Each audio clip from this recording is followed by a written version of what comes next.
గుండా వెళుతున్న వాళ్ళు, ఆటంకాల గుండా వెళుతున్న వాళ్ళు, అభ్యంతరాలు గుండా వెళుతున్న వాళ్ళు, అవమానాల గుండా వెళుతున్న వాళ్ళు ఎవరైనా మన మధ్య ఉన్నారా? పని ఆపకండి. కుటుంబంలో సమస్యలు వస్తాయి, భార్యాభర్తల మధ్య సమస్యలు వస్తాయి. మీకు సింపుల్ ఒక జవాబు ఒక ప్రశ్న వేస్తాను, మీరు ఖచ్చితంగా సమాధానం చెప్పాలి, వెంటనే సమాధానం చెప్పాలి. తలపోటు వస్తే ఏం చెయ్యాలి? చెప్పండి కొంచెం. తలపోటు వస్తే ఏం చెయ్యాలి? మళ్ళా తలపోటు రాకుండా ఉండాలంటే ఏం చెయ్యాలి? మీకు సింపుల్ ఆన్సర్ చెప్తా. తలపోటు వచ్చినట్లయితే మళ్ళా తలపోటు రాకుండా ఉండాలంటే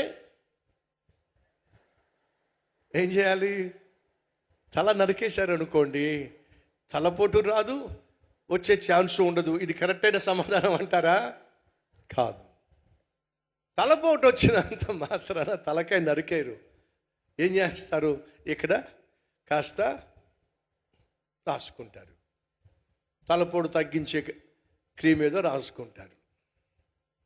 అలాగే కుటుంబంలో సమస్యలు వస్తే